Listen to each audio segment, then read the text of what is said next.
kinakailangan mong uminom ng pain reliever. Pero bago ka uminom ng pain reliever, saglit lang. Alam mo ba na kaya mong gumawa ng natural na pain reliever para sa mga nabanggit ko sakit? Ang pangalan niya ay celery juice. Wow. Ang celery juice ay natural pain reliever. Tanong, paano ang gagawin namin? Kumuha ng 100 ml na water at isang stalk ng celery. I-juicer or i-blender po natin yon. Pag na-juicer at na-blender na, hindi pa yun ready to drink. Okay? Sasalain pa po natin kasi bubuo pa yun. Pag nasala na, yung naturang liquid, yun na po ang natural pain reliever. Wow. Pwede nyo nang ipainom sa kapitbahay. Ha? Siya yung may advantage. At natutunan niyo yan dito lang sa... Alam niyo ba? Ano pa? Okay ba yun? O, pag-calculation. O, ito. Sino nanood sa akin sa TikTok? Tingnan nyo. Sa bagay, puro matatanda na mga. Yung mga, yung mga matatanda, hindi na naalala yung TikTok. Ang alam nila, tik-tik ba? Tik-tik. Pinakarelate. Sa TikTok kasi, may nilabas akong alam nyo ba noon na galing din sa Wednesday program ko. Ayun. Yung po yung 1 week lang, nag 4.5 million views. Wow.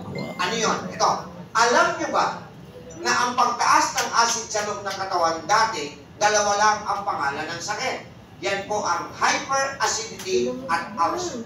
Ang ulcer ay ang pagkagasgas o pagkabutas ng bituka dahil sa taas ng acid. At ang tamang pronunciation, ulcer. Pero dito sa Pilipinas, ang tawag natin, ulcer. Pakisabi niya ng lahat, ulcer. Ulcer. Hindi po bagay, balik kayo sa ulcer. So, dalawa lang po yung pangalan ng sakit dati. Nadagdagan ng pag-aaral sa medisina, nadagdagan din po ang ating sakit. Tama. Hyperacidity, ulcer, nadagdagan ng pag-aaral, pinanganak ang reflux disease. Acid reflux, GERD o GERD, at saka po ang heartburn. Pero ang lahat ng yan, pagtaas lang ng acid. Siyempre, re-resetahan ka ng antacid. Whoop! Kaya mo rin gumawa ng natural antacid sa bahay niyo. Wow. Gusto niyo, turuan ko kayo? Yes! Halika. Ganito ang gagawin. Kumuha ng kumuha ng 200 ml na tubig. Tubig, parikoy. Tuloy. Ito. Pero ang tubig dapat nakalagay sa mug na to. Yes. Ito nakalagay.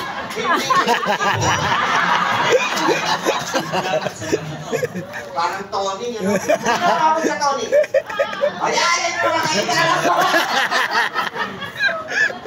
Pero kay Johnny Midnight. Okay. 200 ml na water. Lalagyan natin ng 1 tablespoon apple cider vinegar.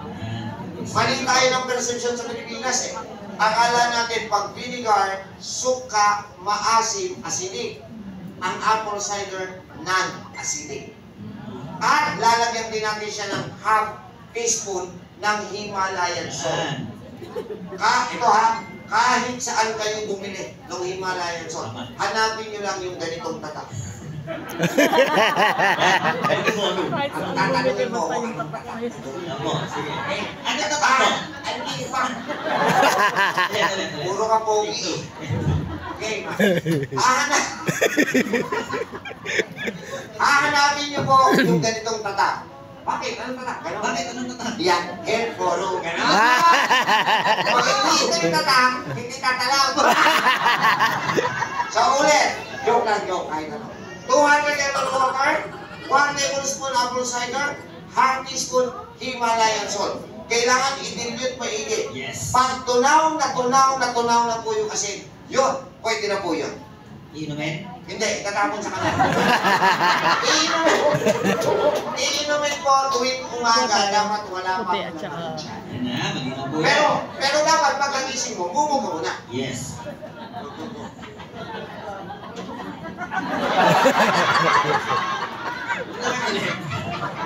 Si ate, may ilang, wala naman laman to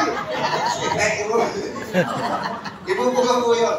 Pagkatapos, inumin nyo na yung prepare nyo. Gawin nyo po yun 14 consecutive days every morning. Until 28 days, magugulat